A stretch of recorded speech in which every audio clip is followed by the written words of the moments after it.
32 ans. Hollywood ne pouvait rien lui refuser, y compris ses... Il portait en lui cette manière étrange de protéger les autres avant de se protéger lui-même. La phrase Tim Burton la murmure presque.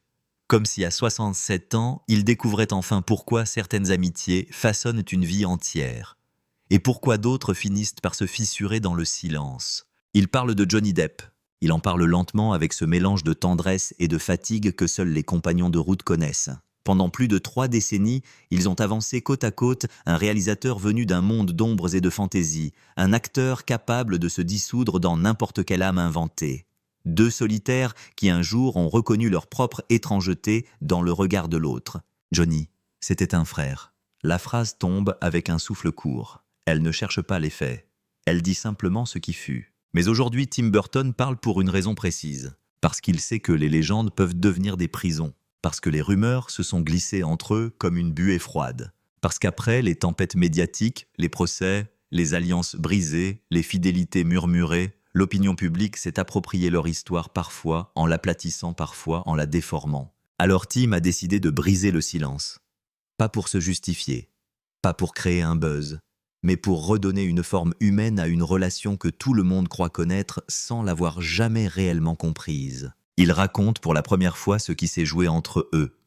La rencontre fondatrice, les années d'invention commune, les réussites démesurées, puis ces petites cassures que l'on ignore trop longtemps, jusqu'au jour où le fil se tend trop fort. Il raconte aussi la solitude, la sienne, et celle de Johnny, quand l'un comme l'autre tentait encore de protéger ce lien. À travers ces mots, on sent le poids des souvenirs, mais aussi une sorte d'urgence. L'urgence de dire que les destins ne se séparent jamais vraiment. Derrière sa voix posée, il y a un homme qui regarde sa propre trajectoire et accepte enfin de nommer les zones d'ombre. Alors, une question presque inaudible surgit. Quand tout s'est-il déformé? Il ne cherche pas à accuser, il cherche à comprendre. Sa confession n'est pas un règlement de compte, c'est une tentative de réparer un récit que d'autres ont raconté à sa place.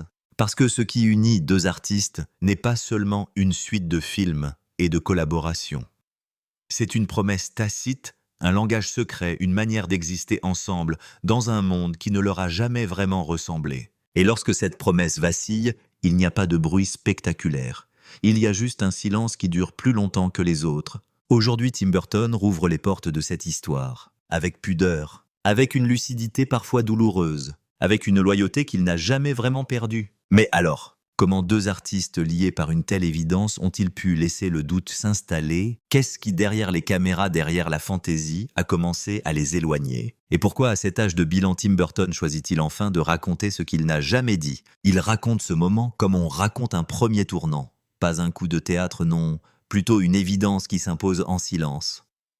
C'était au début des années 1990, lorsque Tim Burton cherchait encore l'acteur capable de porter l'âme fragile et étrange de son prochain film Edward Scissorhands.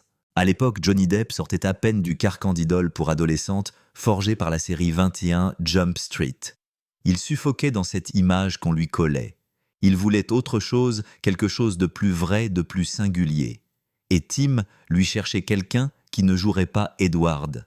Mais qui serait Edward, avec sa douceur maladroite, ses peurs cachées, cette manière de demander pardon en regardant le sol? Je l'ai vu arriver, raconte Tim. Il avait une retenue que Hollywood n'avait pas encore abîmée, une vulnérabilité assumée, presque désarmée. Il marque une pause. Et puis surtout, il comprenait la solitude. La rencontre n'a rien d'un instant flamboyant. Elle ressemble plutôt à 2 sensibilités qui se reconnaissent. Tim Burton observe Johnny quelques minutes, échange quelques mots, et comprend immédiatement que cette présence-là changera le film, et peut-être plus encore. Johnny, lui, se souvient d'un réalisateur au regard inquiet, toujours sur le fil, entre l'enfant rêveur et l'adulte qui doute. Il m'a dit « Tu n'as pas besoin de jouer, juste d'exister ».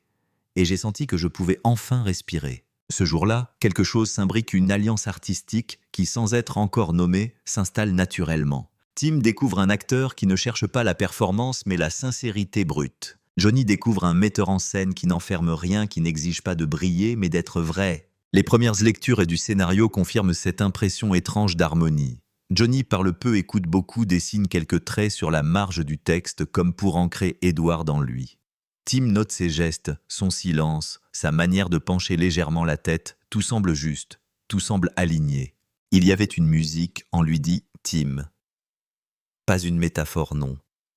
Une cadence intérieure qui guidait ses choix, ses respirations, ses hésitations. Une musique triste parfois, mais profonde. Dans les jours qui suivent, la complicité s'installe sans effort. Il parle d'outsiders d'enfance, d'artistes blessés de ses personnages qui ne rentrent jamais vraiment dans les cases. Johnny raconte James Dean. Tim évoque Vincent Price. Ils se découvrent des obsessions communes, des blessures similaires, un rapport au monde fait d'excès d'imaginaire pour masquer l'inconfort du réel. J'avais enfin trouvé quelqu'un qui comprenait mes monstres, dira plus tard Tim Burton. Johnny répondra presque en écho. Avec Tim, je n'étais plus un produit. J'étais un être humain. Lorsque le tournage d'Edward Scissorhands commence, l'amitié n'a pas besoin d'être formalisée. Elle est là palpable dans une confiance instinctive. Tim laisse Johnny explorer, improviser des silences, créer cette manière de marcher comme si chaque pas était une excuse d'exister. Johnny lui se laisse guider par l'imaginaire visuel du réalisateur, par cette poésie étrange qui transforme un conte gothique en confession universelle. Les équipes sur le plateau voient tout de suite qu'un duo rare est en train de naître. Ils se parlaient par regard, dira plus tard un technicien. Un langage sans bruit, presque télépathique. Et déjà une question intime se glisse: pourquoi cette rencontre-là devient-elle si déterminante pour deux hommes qui jusque-là avançaient dans des quêtes opposées? Pour Tim, Johnny est la preuve qu'il n'est pas seul dans son univers de figures marginales. Pour Johnny, Tim ouvre la porte d'un cinéma où la sensibilité n'est pas une faiblesse. Lorsque le film sort en 1990, le lien est déjà scellé. Critique et public découvrent un acteur transfiguré et un réalisateur qui, enfin, a trouvé son alter ego artistique. Mais ce succès-là, ils ne le vivent pas comme une récompense. Plutôt comme la confirmation d'une vérité intime, ils se comprennent. Dans les interviews, Tim parle d'un acteur incandescent. Johnny parle d'un réalisateur qui sait regarder derrière les murs. Mais ce qu'ils ne disent pas encore, c'est la profondeur de cette reconnaissance mutuelle, une sorte de fraternité silencieuse qui les conduira à tourner encore et encore, comme si chaque film était une nouvelle tentative de comprendre ce qui les unit vraiment. Aujourd'hui encore, Tim Burton affirme que ce premier face-à-face a façonné toute sa manière de travailler. Sans Johnny, je ne serais pas devenu le réalisateur que je suis, dit-il. Et quelque chose dans sa voix confirme que cette rencontre n'était pas un simple hasard professionnel, mais l'origine d'une histoire qui les dépassera tous les deux. On les voyait avancer comme deux pièces d'un même mécanisme parfaitement enclenché. Dans les années 1990 et 2000, Tim Burton et Johnny Depp deviennent l'un des duos les plus fascinants du cinéma mondial. Une complicité créative presque alchimique qui dépasse les modes, les tendances, les impératifs des studios. À Hollywood, on commence à parler d'eux comme d'un langage à part, un univers parallèle, où l'étrange devient beau, où le marginal devient souverain. Après Edward Scissorhands, le public découvre que ce n'était pas un éclat isolé. En 1984, Ed Wood confirme la puissance du tandem. Johnny incarne un réalisateur maudit avec une tendresse désarmante. Tim signe un film noir et blanc d'une sensibilité inattendue. Les critiques saluent l'audace, la justesse, la fidélité à un cinéma qui cherche encore l'humain derrière l'icône. Puis viennent Sleepy Hollow, 1999, Charlie and the Chocolate Factory, 2005, Corpse Bride, 2005, Sweeney Todd, 2007, Alice in Wonderland 2010, Dark Shadows 2020. À chaque film, une même mécanique sensible. Tim imagine un monde décalé.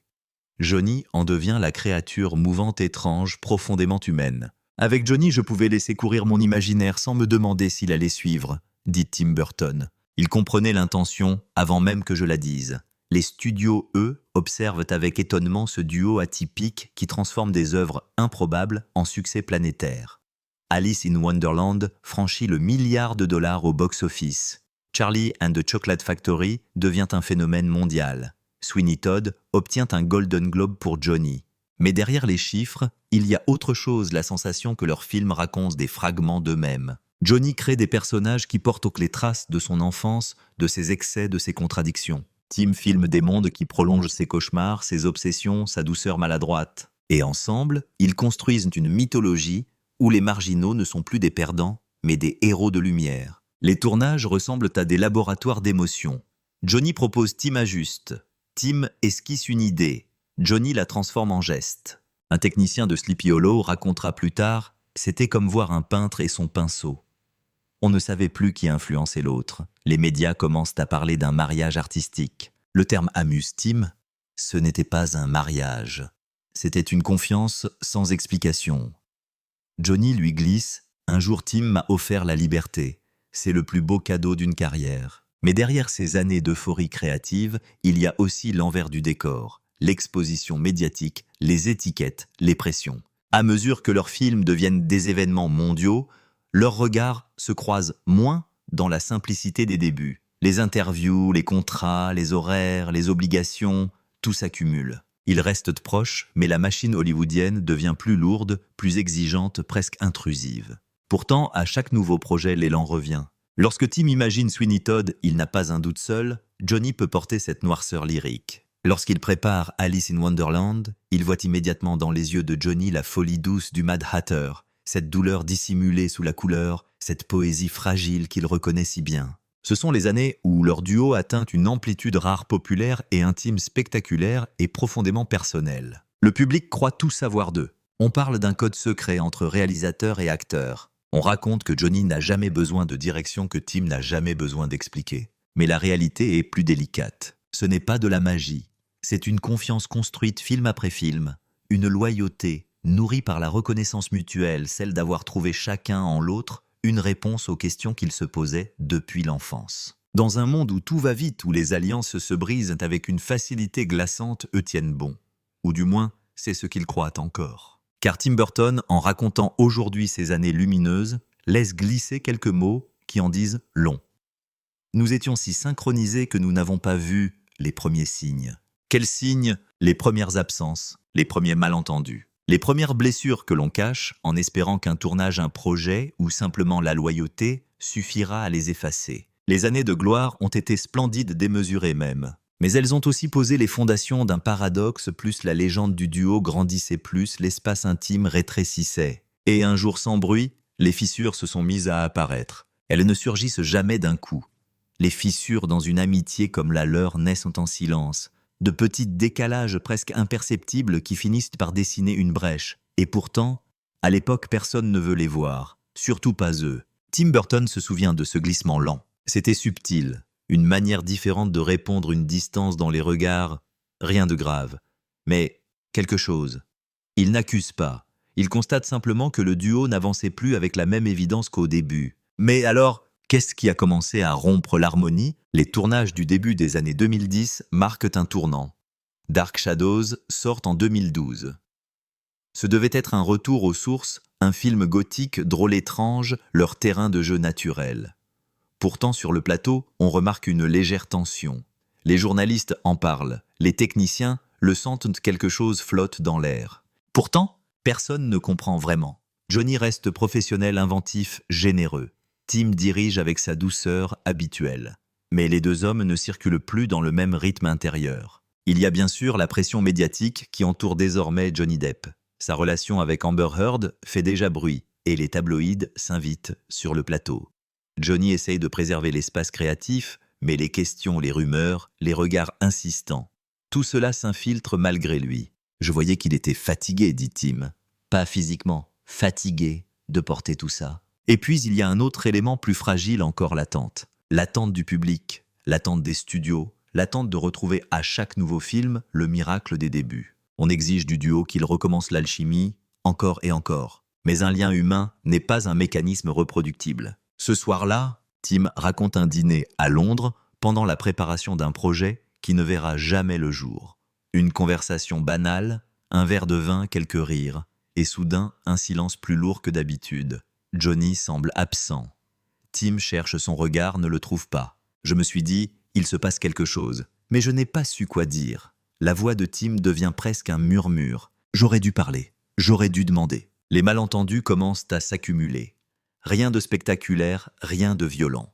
Juste ces moments où chacun croit laisser de l'espace à l'autre, alors qu'en réalité, il s'éloigne. Johnny, de son côté, pense qu'il doit protéger Tim de son chaos médiatique. Tim lui pense qu'il doit protéger Johnny en respectant son silence. Et dans cette délicatesse excessive, ils finissent par ne plus se dire l'essentiel. Les studios ajoutent une autre couche de pression. On reproche à Johnny ses dépenses, ses excès, ses retards, parfois anecdotiques, mais amplifiés par les rumeurs. On reproche à Tim de rester trop fidèle, de continuer à engager un acteur dont la presse se déchaîne. Rien de cela n'est dit entre eux. Mais chaque remarque, chaque article, chaque meeting avec un producteur laisse une trace. Un jour, Tim reçoit un appel d'un dirigeant de studio qui suggère en termes polis mais clairs qu'il serait peut-être temps de diversifier ses collaborations. Tim écoute en silence. Il ne répond pas, mais ses mains tremblent un peu lorsqu'il raccroche. De son côté, Johnny vit ses propres batailles. Les procès, les accusations, les campagnes en ligne. Tout cela dévore son énergie, son image, sa paix. Il veut protéger son amitié avec Tim, mais il craint d'être devenu un fardeau. Alors il parle moins, il se retire. Il laisse passer des mois sans envoyer ce message qu'il compose pourtant dans sa tête. Tim lui interprète ce retrait comme un signal. Je croyais qu'il n'avait plus besoin de moi. Pourtant, il se respecte toujours. Il s'aime même d'une manière qui n'a rien à voir avec l'affection facile, mais avec ses liens forgés dans la création et les années partagées. Mais parfois, l'affection ne suffit pas à combler le silence. La dernière fois qu'ils tournent ensemble, l'atmosphère est étrange, professionnelle, polie, presque trop. Les regards se croisent, mais ne se retiennent plus. Les rires sont là, mais brièvement. Les retrouvailles ressemblent moins à un élan qu'à un geste de mémoire. Et le plus douloureux peut-être, c'est que ni l'un ni l'autre ne sait vraiment ce que l'autre pense. Tim se dit « il m'échappe ». Johnny se dit « je le protège ». Deux gestes opposés, mais guidés par la même loyauté. Les fissures ne viennent pas d'une trahison, ni d'un mot déplacé, ni d'une séparation annoncée. Elles viennent de ce paradoxe amer, lorsqu'on veut trop ménager l'autre, on finit parfois par disparaître devant lui. Et dans ce retrait involontaire, leur lien si solide autrefois commence à trembler. On croit souvent que les ruptures éclatent comme des orages. Mais entre Tim Burton et Johnny Depp, la crise n'a jamais pris la forme d'un cri. Elle est venue autrement par une succession de silences, de non-dits, de regards détournés, jusqu'au moment où chacun a compris que quelque chose s'était dérobé sous leurs pas. Tim décrit cette période comme un couloir étroit où chaque pas résonnait trop fort. Je sentais qu'il s'éloignait, mais je ne savais pas comment le retenir. Il ne parle pas d'un éloignement volontaire. Au contraire, il parle d'un homme, Johnny, assiégé par des tempêtes publiques qui n'ont cessé de grandir. Les affaires judiciaires explosent, les tabloïds se déchaînent, les réseaux sociaux deviennent un tribunal permanent. Chaque mot, chaque geste de Johnny est scruté, amplifié, interprété. Hollywood prend peur, les studios gèlent des projets, certains se distancient discrètement. Et dans cet ouragan médiatique, Tim assiste à la chute de son ami, sans savoir où placer sa propre voix. « Je ne voulais pas parler pour lui, dit-il. Je ne voulais pas empirer les choses. » Alors il se tait. Une pudeur sincère, mais un silence qui, vu de l'extérieur, ressemble à un retrait. Johnny, lui, vit l'inverse. Il voit les articles, il voit les contrats annulés, il voit les visages familiers se détourner. Et même si Tim ne l'a jamais abandonné, l'absence de mots, ces mots qui autrefois circulaient entre eux avec tant de facilité, devient une blessure supplémentaire. Dans son entourage, certains lui soufflent que Tim garde ses distances. D'autres lui disent que le réalisateur doit protéger sa carrière. Alors Johnny s'enferme. Il réduit les échanges. Il répond plus lentement ou pas du tout. Non pas par colère, mais par honte. « Je ne voulais pas qu'il porte mon chaos », confiera-t-il plus tard. Cette période coïncide avec une autre rupture plus intime encore, la fin de la relation entre Tim Burton et Helena Bonham Carter.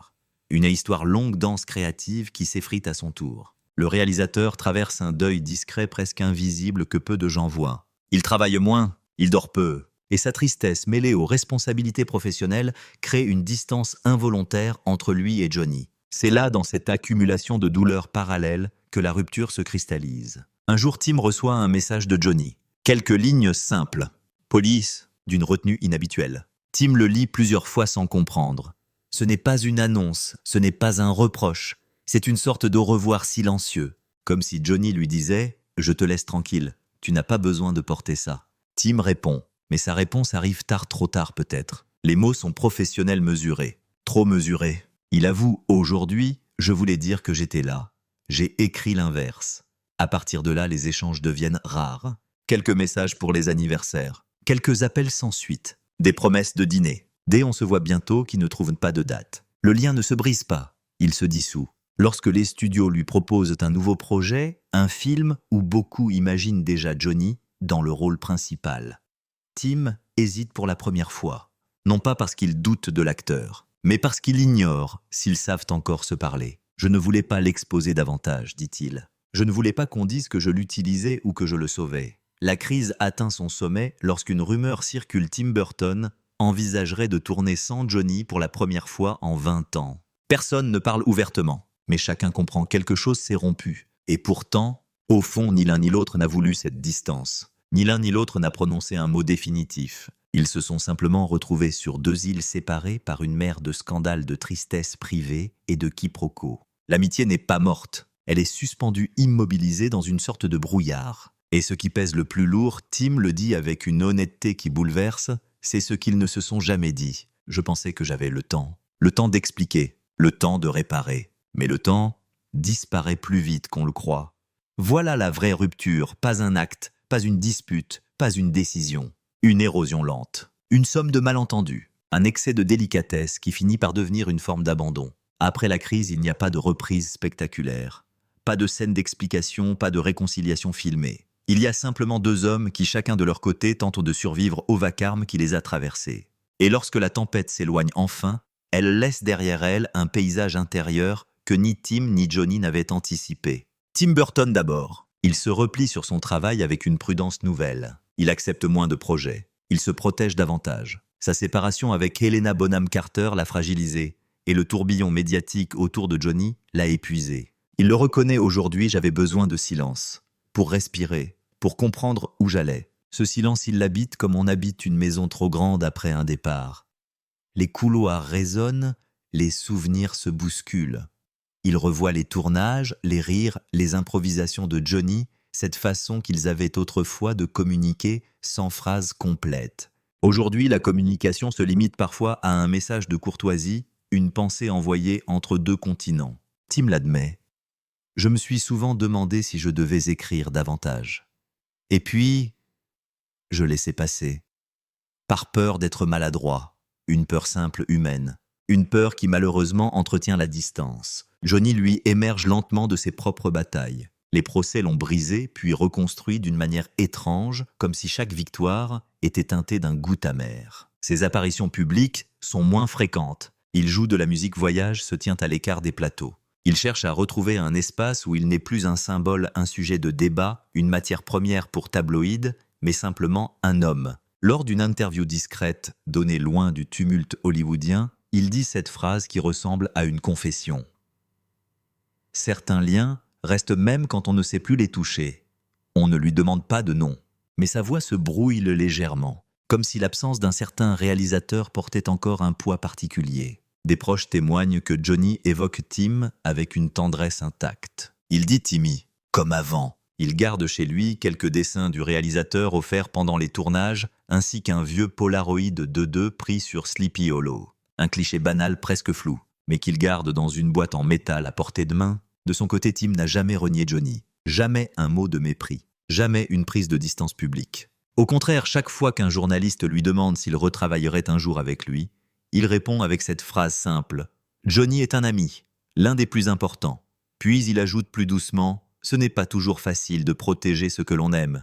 Il y a des gestes discrets aussi ». Tim envoie un message lorsque Johnny gagne son procès. Quelques mots, pas une déclaration, pas un discours, juste une présence. Johnny répond tard, mais il répond. Un remerciement, une phrase brève, presque timide. Puis le silence reprend sa place. Un silence moins lourd qu'avant, mais toujours là. La presse, elle continue de spéculer. On parle d'un projet commun avorté. On parle d'un film d'animation où Johnny devait prêter sa voix. On parle d'un rôle écrit pour lui dans un script que Tim développe encore aujourd'hui. Rien n'est confirmé, rien n'est démenti. Comme si tous deux savaient que les explications publiques ne feront qu'ajouter du bruit à un lien qui a besoin de calme. Alors que se passe-t-il réellement après la tempête? Rien de spectaculaire, rien d'irréversible non plus. Juste deux trajectoires parallèles encore liées, mais avec une distance prudente. Une loyauté silencieuse qui n'a jamais disparu même quand la vie les a placés sur des chemins divergents. Tim parle de cette période avec une sagesse douloureuse. L'amitié, ce n'est pas un contrat, c'est un organisme vivant. Il peut être blessé, affaibli, mais s'il a été vrai, il ne meurt pas. Il ferme les yeux un instant, comme s'il revoyait le passé défiler. Avec Johnny, ça n'a jamais été artificiel. C'est pour ça que rien n'est perdu. Et quelque chose dans sa voix laisse deviner une vérité silencieuse après la tempête. L'attachement est toujours là. Fragile, oui, mais debout. Peut-être qu'un jour, ils se retrouveront autour d'un scénario. Peut-être qu'un projet inattendu rallumera la flamme créatrice. Peut-être qu'ils n'auront besoin que d'un café dans un coin tranquille pour que tout reprenne sa place. Mais pour l'instant, ils avancent chacun à leur rythme, emportant le souvenir d'une amitié qui, malgré les blessures, n'a jamais cessé d'exister. Il le dit sans hausser la voix, sans chercher les faits, comme si cette vérité longtemps retenue n'avait besoin que d'un souffle pour enfin se poser. À 67 ans, Tim Burton accepte de nommer ce qu'il n'a jamais confié publiquement. Non pas un scandale, non pas une rupture définitive, mais une douleur discrète, celle d'avoir laissé un ami traverser l'orage sans oser tendre la main. Il regarde un instant le sol, puis relève les yeux. Je pensais le protéger, en me taisant. Le silence qui suit a le poids d'une confession tardive. Pendant des années, la version la plus répandue était simple, presque confortable. Le duo s'était éloigné naturellement, chacun ayant pris des chemins différents. Une histoire classique sans drame. Mais Tim corrige, lentement. Il corrige parce que la réalité, dit-il, est plus intime, plus fragile, plus humaine. J'avais peur de dire un mot qui serait mal interprété. Peu de gens comprennent ce que représente ce genre d'attention médiatique. Chaque phrase peut devenir une arme. Alors, j'ai choisi la prudence. Trop. Il marque une pause. Ses mains se rejoignent, se séparent, se rejoignent encore. Un geste nerveux inhabituel. Puis il reprend. Et cette prudence a créé un vide. Johnny l'a senti. Je n'ai pas su le rassurer. C'est la première fois qu'il avoue avoir peut-être contribué lui-même à la distance qui s'est installée entre eux. Pas volontairement, mais par délicatesse maladroite. Il ne s'excuse pas. Il observe simplement avec une lucidité presque douloureuse. J'aurais dû lui dire que j'étais là. Quoi qu'il arrive. J'ai laissé le silence dire le contraire. Ce moment-là, Tim en parle comme d'un regret qui l'accompagne depuis des années. Un regret qui n'est ni amer ni envahissant, juste présent. Comme une ombre qui s'étire lorsque la lumière baisse. Puis vient l'autre révélation, plus surprenante encore, plus intime aussi. Tim Burton avoue avoir écrit il y a quelques années un personnage en pensant à Johnny. Un rôle taillé pour lui, un rôle qu'il n'a jamais envoyé. Le scénario dort encore dans un tiroir de son bureau à Londres. Je me suis dit ce n'est pas le moment, ou peut-être il ne voudra pas. J'avais peur qu'il pense que je voulais profiter de lui. Il inspire profondément. J'ai laissé la peur décider. Et ce n'est jamais une bonne conseillère. La révélation n'est pas spectaculaire. Elle est simple, mais dans sa simplicité se loge une vérité lourde. Tim Burton n'a jamais cessé de penser à Johnny Depp comme à un compagnon de route, un frère de cinéma, même lorsque la réalité semblait les éloigner. Il y a aussi cette phrase presque murmurée qui laisse percer une zone d'émotion plus profonde, Johnny. Je ne l'ai jamais abandonné. Pas une seconde. Il ne s'agit pas d'une déclaration publique tardive, ni d'un geste calculé, mais d'une affirmation personnelle, comme si Tim avait besoin de redéfinir les contours d'une histoire que d'autres avaient déformée. Lorsque le journaliste lui demande si Johnny sait tout cela, un sourire discret traverse son visage. Je ne sais pas. Il ne prétend pas. Il ne reformule pas. Il ne reconstruit pas le passé pour l'adoucir. Il reste dans l'incertitude, cette incertitude honnête des relations humaines qui ont trop souffert du bruit extérieur. La question suivante porte sur l'avenir. Et cette fois, Tim ne s'abrite derrière aucune prudence. Il parle avec une clarté inattendue. Si Johnny m'appelait demain, je serais là, immédiatement. Pour un film, pour un café, pour rien du tout. Il affirme cela sans hésiter comme une vérité qui n'a jamais vacillé malgré les années, malgré les blessures, malgré les silences. Il raconte aussi ce geste secret qu'il n'a jamais révélé auparavant. Après le verdict du procès de Johnny, il lui a envoyé un dessin. Un dessin minuscule, presque un croquis d'enfant, deux silhouettes côte à côte, l'une tenant une paire de ciseaux, l'autre un chapeau. Un rappel simple sans mots. Je voulais qu'il sache que tout n'était pas effacé. A-t-il eu une réponse? Tim ne dit pas tout. Il sourit. Il a compris. C'est l'essentiel. Ce chapitre de leur histoire, Tim le raconte sans chercher à provoquer une réconciliation publique. Il ne fait pas de promesses. Il ne dramatise rien. Il constate simplement que ce lien, même abîmé, n'a jamais cessé de battre. Et il termine avec une phrase qui longtemps semble rester suspendue dans l'air. Certains liens survivent à tout. Même à la peur. Même au silence. Cette phrase-là, elle ouvre une porte. Pas entièrement. Pas comme avant. Mais suffisamment pour que l'histoire peut-être un jour reprenne son souffle. Il y a dans la voix de Tim Burton quelque chose d'apaisé. Comme si les mots qu'il vient enfin de prononcer avaient retiré un poids qu'il portait seul depuis trop longtemps. Pas une délivrance, plutôt une respiration, une manière de remettre de l'ordre dans un passé devenu trop bruyant. À 67 ans, il regarde son histoire avec Johnny Depp comme on regarde un vieux film qu'on aime encore malgré les images un peu abîmées. Il ne cherche pas à réécrire les souvenirs. Il ne cherche pas non plus à réparer ce qui ne peut l'être que dans la discrétion loin des caméras. Il accepte simplement que certaines amitiés traversent le temps en changeant de forme, sans jamais perdre leur noyau. On ne revient jamais vraiment en arrière, dit-il. Mais parfois, on retrouve la route autrement. La caméra enregistre ce murmure sans l'interrompre. On sent qu'il ne parle plus seulement de Johnny. Il parle de la vie, de ce qu'elle laisse derrière nous, de ces liens qu'on croit perdus, mais qui continuent de vibrer à bas bruit. Les images de leur film défilent dans sa mémoire. Edward avançant avec ses ciseaux fragiles, le chapelier fou, cherchant un équilibre dans la folie, Ichabod Crane tremblant dans une forêt qui l'effraie autant qu'elle le fascine. Autant de fragments d'eux-mêmes projetés au monde entier comme des aveux codés que seuls eux deux savaient lire entièrement. Aujourd'hui, ils ne se parlent pas tous les jours. Ils ne partagent plus de tournages interminables de café du matin ou de ces discussions nocturnes où l'art devenait une façon de conjurer leur solitude. Mais il ne reste pas rien. Au contraire, il reste l'essentiel. Tim Burton le formule doucement, on peut s'éloigner, on peut se blesser sans vouloir faire mal. Mais quand le lien est vrai, il continue d'exister même dans l'ombre. Cette phrase pourrait suffire à clore l'histoire. Mais il ajoute quelque chose presque comme une confidence d'homme à homme, pas de réalisateur à acteur. Ce que j'ai appris, c'est qu'il faut dire les choses tant qu'il n'est pas trop tard. On oublie trop souvent que les silences ont un prix. Il ne s'accuse plus. Il ne cherche pas à être pardonné. Il dit cela comme une vérité simple, offerte sans amertume. Et puis il parle de l'avenir. Pas de projet concret, pas d'annonce, pas de promesses qui deviendraient des titres de presse le lendemain. Juste une possibilité. Une lumière très discrète au fond d'un chemin encore brumeux. Si un jour nos routes se recroisent au travail, ce sera naturel. Et si ce n'est pas le cas, ce n'est pas grave. Ce qui compte, c'est ce qui existe encore. La caméra s'attarde un instant sur son visage calme traversé par une douceur inattendue. On comprend qu'il ne parle pas d'un regret. Il parle d'un attachement qui ne dépend plus des films, ni des studios, ni des rumeurs. Un attachement qui continue d'exister comme un fil invisible tendu mais intact. L'entretien touche à sa fin. Tim se lève lentement, comme s'il refermait un chapitre qu'il avait longtemps laissé entrouvert. Il ne regarde pas vers l'avenir avec la certitude d'un retour triomphant. Il le regarde avec cette humilité des gens qui savent que les histoires humaines ne se bouclent jamais parfaitement. Elles restent en suspens, elles respirent autrement. Avant de partir, il dit une dernière phrase presque pour lui-même « Johnny reste quelqu'un que je porte dans mon cœur, peu importe le reste ». Et puis il s'éloigne sans insister, sans se retourner, avec la sérénité de ceux qui ont enfin dit ce qu'ils avaient à dire. Dans le cadre, il ne reste plus qu'un silence doux, pas un silence de rupture, mais un silence qui apaise. Un silence qui laisse penser que rien n'est vraiment fini, que certaines histoires ne se referment pas. Elles se déposent simplement. Et sur la table, il reste une photo. Le temps, lui, ne dit plus rien.